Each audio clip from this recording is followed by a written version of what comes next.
रहीम अस्सलाम वालेकुम स्टूडेंट्स, कैसे हैं आप सब। मैं उम्मीद करती हूँ कि आप सब अपने घरों में बिल्कुल खैरियत से होंगे। यूनिवर्सल हाई स्कूल ने कोरोना प्रॉब्लम की वजह से एक बार फिर ऑनलाइन लेक्चर का आगाज़ किया है। उस हवाले से मैं आप लोगों की साइंस टीचर मिस बेनिश क्लास 7 से, ये मेरा लेक्चर नंबर 2 है। लेक्चर नंबर 1 में हम लोगों ने चैप्टर नंबर 5 स्टार्ट किया था, वाटर, और उसके साथ मैंने आप लोगों को ये बताया था कि पानी हमारी ज़िंदगी के लिए, इस दुनिया में मौजूद जितने भी जानदार हैं उनके लिए ज़िंदगी गुजारने के लिए इंतहाई ज़रूरी है। इसके साथ मैंने लेक्चर नंबर 1 में एक क्वेश्चन दिया था, लॉन्ग क्वेश्चन था, explain how water is the most essential part of life. इसका आंसर था all living things need water to survive, plant, fish, insects, birds and other animals all need water to grow. Our body also need water. Water make up about 2/3 of body. Water help to digest our food. It also help to remove waste products from our body. ये आप लोगों का question का answer था। मैं उम्मीद करती हूँ कि आप सब ने अपना होमवर्क कर लिया होगा। अगर कोई मिस्टेक हुई है तो आप काइंडली यहाँ से देख के अपना होमवर्क टैली कर लें। अगर कोई मिस्टेक है तो उसको ठीक कर लें। इसके साथ अब हम अपने लेक्चर नंबर 2 की तरफ आते हैं। तो सारे बच्चे अपनी बुक्स ओपन करें, page number 46, chapter number 5 water. आज जो टॉपिक हमने पढ़ना है वो है 5.2 सोर्स ऑफ वाटर। पानी हमें किन किन ज़राए से हासिल होता है।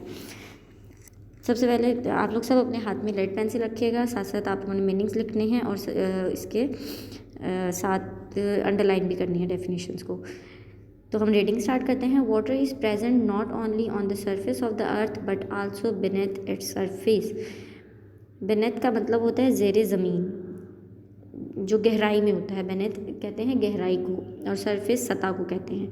उन्होंने कहा पानी जो है वो सिर्फ हमें सतह के ऊपर ही नहीं, ज़मीन की सतह के ऊपर ही नहीं, बल्कि ज़मीन की सतह के नीचे भी पाया जाता है, मिल जाता है वहाँ से भी। 5.2.1 है surface water. About 97% of the earth surface water is found in the ocean. It is salt water. Only 3% of water is fresh water which is present on the surface of the earth, in the air, water vapour and under the ground. इसमें आप लोग underline कर लें जो MCQs बनते हैं। About 97% of the earth surface water is found in the ocean and only 3% of the water is fresh water. जी, इसमें उन्होंने कहा कि अगर हम अपने सरफेस वाटर की बात करें, यानी कि सतह के ऊपर जो पानी हमारे पास मौजूद है, उसमें से हमारी ज़मीन का जो है वो 97% जो पानी है वो हमारी ज़मीन के ऊपर समंदर की शक्ल में मौजूद है। और समंदर का पानी जो होता है उसमें क्योंकि नमकियात मौजूद होती हैं, मुख्तलिफ़ गैसेस और नमकियात मौजूद होती हैं, इस वजह से समंदर का पानी जो है वो नमकीन होता है। इसके बाद उन्होंने कहा कि सिर्फ 3% पानी जो है, यानी कि 3% जो पानी है वो सिर्फ हमारे पास फ्रेश वाटर, यानी कि बिल्कुल ताज़ा पानी मौजूद है, जो कि हम जितना भी पानी हमारी ज़मीन में मौजूद है उसका सिर्फ 3% हिस्सा जो है वो फ्रेश वाटर है। वो भी जो कि हमारे हवा में भाप की सूरत में जो उड़ जाता है पानी वो, और जो ज़मीन के अंदर मौजूद है, यानी कि ज़ेरे ज़मीन पानी जो मौजूद होता है उसमें काउंट किया जाता है। Ocean water is the mixture of dissolved gases and salt in pure water. The major dissolved gases in ocean waters are nitrogen, oxygen and carbon dioxide. The major dissolved salt are sodium chloride, table salt, magnesium chloride, magnesium sulfate and calcium sulfate, etc. Sodium chloride is the most abundant salt in ocean water. Ocean water is unusable for drinking because of salt. Some countries like Saudi Arabia, Kuwait, etc. remove salt from the ocean water to make it drinkable. इसके बाद उन्होंने ocean water की बात की है, यानी कि हमारा समंदरी पानी। हमारा जो समंदरी पानी होता है वो मुख्तलिफ़ तरह की गैसेस और नमकियात का मिक्सचर होता है। डिज़ोल्व का मतलब होता है हलशुदा। Dissolve mean हलशुदा। वो जो हमारा समंदर का पानी है वो उसमें बहुत सारी नमकियात और बहुत सारी गैसेस जो होती हैं वो हल हुई भी होती हैं, और वो गैसेस जो कि हमारे समंदर के पानी में हल हुई होती हैं उनमें है नाइट्रोजन, ऑक्सीजन और कार्बन डाइऑक्साइड। और उसके अलावा जो नमकियात मौजूद होती हैं उसमें है सोडियम क्लोराइड, जो कि हम आम तौर पर घर में इस्तेमाल होने वाला नमक जिसको कहते हैं। उसके अलावा मैग्नीशियम क्लोराइड, मैग्नीशियम सल्फेट और कैल्शियम सल्फेट, ये वो नमकियात हैं जो कि पानी के अंदर मिक्स की हुई हैं। नेचुरली ये तमाम गैसेस और ये जो नमकियात हैं ये समंदर के पानी में मिक्स हुई हुई हैं। और हमारा जो समंदर का पानी है वो बहुत ज़्यादा मिकदार में पाए जाने वाले पानी का ज़रिया है, यानी कि हम लोग सबसे ज़्यादा पानी जो है हमें समंदर से हासिल कर सकते हैं। लेकिन नमकियात होने की वजह से और गैसेस मिक्स होने की वजह, बहुत ज़्यादा नमकियात और गैसेस की वजह से वो पानी जो है वो पीने के काबिल नहीं होता। लेकिन कुछ कंट्रीज़ ऐसे हैं जैसा कि सऊदी अरब और कुवैत वगैरह, ये वो कंट्री बड़े कंट्रीज़ हैं जो कि अपने समंदर के पानी को साफ़ करके पीने के लिए और अपने घरों तक पहुंचाने के लिए पानी को साफ़ करके इस्तेमाल के लिए बनाते हैं, यानी कि उसको इस काबिल कर लेते हैं कि उसको पानी पीने के लिए और घर में इस्तेमाल करने के लिए इस्तेमाल किया जा सके। उसके बाद है fresh water. Most of the fresh water is frozen. The frozen water is found on the mountain in the form of glaciers. Snow accumulate year after year to form ice sheet. These ice sheets are called glaciers. इसको underline कर लें, glaciers की definition है, these ice sheets are called glaciers. Fresh water is also found in stream, river, lake and ponds. At some places where ground is low, the water stay for part of the years and make the ground very wet. Such places are called wetland. इसको भी underline कर लें, at some places से wetland तक। Pugri, Kor and Kharki are the few wetland in Sindh provinces. In the water is wetland move down into the soil and become groundwater. अच्छा जी, अगर हम fresh water की बात करें तो फ्रोज़न कहते हैं जी जमा हुआ। तो हमारे पास जो फ्रेश वाटर है वो ज़्यादातर जमी हुई हालत में हम लोगों को मिलता है, और जो जमा हुआ पानी है वो ज़्यादातर हमारे माउंटेन एरियाज़ में यानी कि पहाड़ी इलाकों में मिलता है ग्लेशियर्स की सूरत में। ग्लेशियर्स कहते हैं बर्फ़ के बड़े बड़े तौदे, यानी कि बर्फ़ के जो पहाड़ बन जाते हैं उनको हम ग्लेशियर्स कहते हैं। उसके बाद उनका जो बर्फ़ है, ग्लेशियर्स कैसे बनते हैं कि जो बर्फ़ है वो आहिस्ता आहिस्ता एक जगह पर इकट्ठा होना शुरू हो जाती है और उसकी लेयर्स बनना शुरू हो जाती हैं, और वो लेयर्स जो होती हैं आहिस्ता आहिस्ता इकट्ठी होती होती, यानी कि एक साल थोड़ी सी इकट्ठी होती है, फिर नेक्स्ट ईयर, उसके बाद नेक्स्ट ईयर, इस तरह से इकट्ठे होते एक बड़ा सा तौदा बन जाता है, यानी कि बर्फ़ का बड़ा सा पहाड़ बन जाता है जिसको हम ग्लेशियर्स कहते हैं। These ice sheets are called glaciers, यानी कि इनको हम ग्लेशियर्स का नाम देते हैं। उसके बाद मैंने कहा कि फ्रेश वाटर जो हमें ग्लेशियर्स के अलावा स्टीम की सूरत में, यानी कि जो भाप बन के पानी उड़ता है उसकी सूरत में, उसके अलावा दरियाओं के ज़रिए, तालाब के ज़रिए, नहरों के ज़रिए, इन तमाम ज़राए से भी हमें फ़्रेश वाटर मिल सकता है। लेकिन उनका कुछ जगह ऐसी होती है जहाँ पे पानी जो होता है वो बहुत ज़्यादा नीचे होता है, और पानी नीचे होने की वजह से जब कुछ जगह जो होती हैं वो डीप होती हैं, गहरी होती हैं, और वहाँ पे जब पानी किसी ना किसी ज़राए से पहुँचता है तो वहाँ पे पानी रुक जाता है।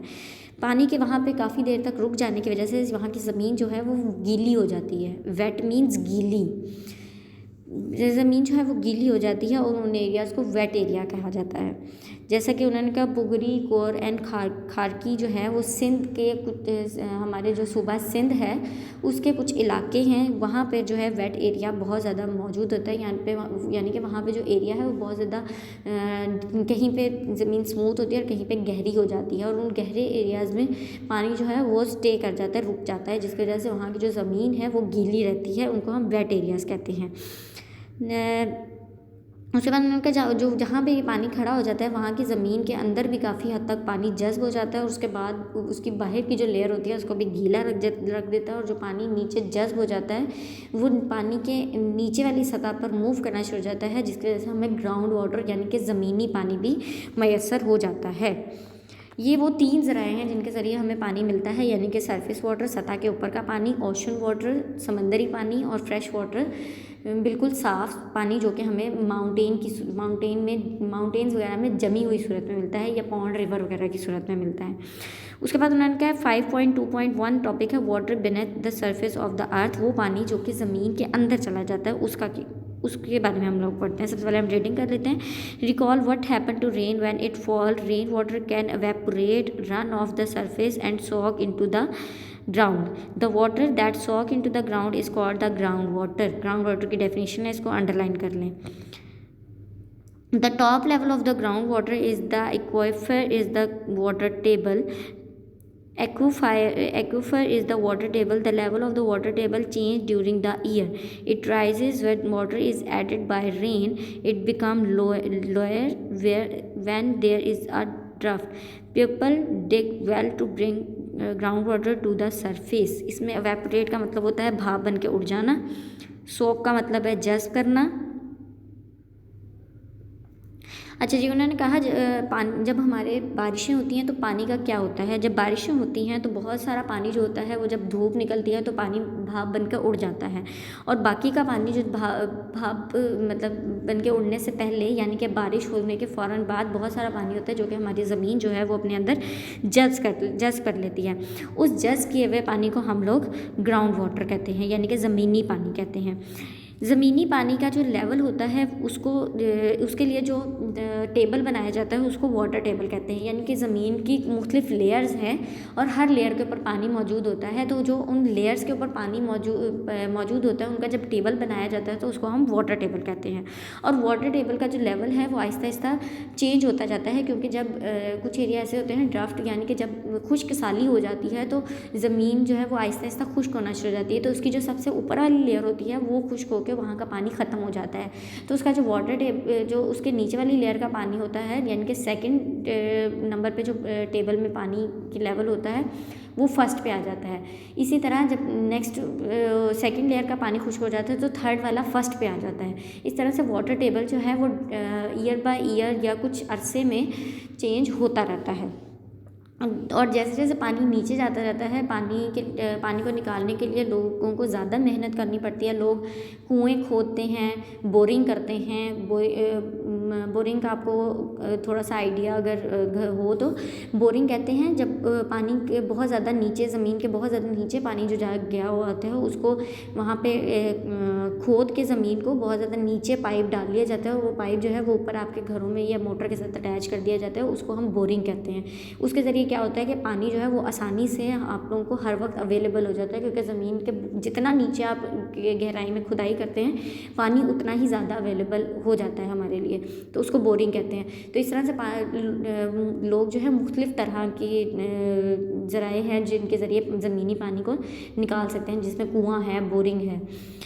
आज का लेक्चर आपका यहीं तक था. मैं उम्मीद करती हूँ आपको लेक्चर समझ आ गया होगा. अगर किसी बच्चे को कोई इसमें समझ नहीं आती चीज़ तो आप मुझसे कांटेक्ट करें, मैं इसको मज़ीद एक्सप्लेन कर दूँगी.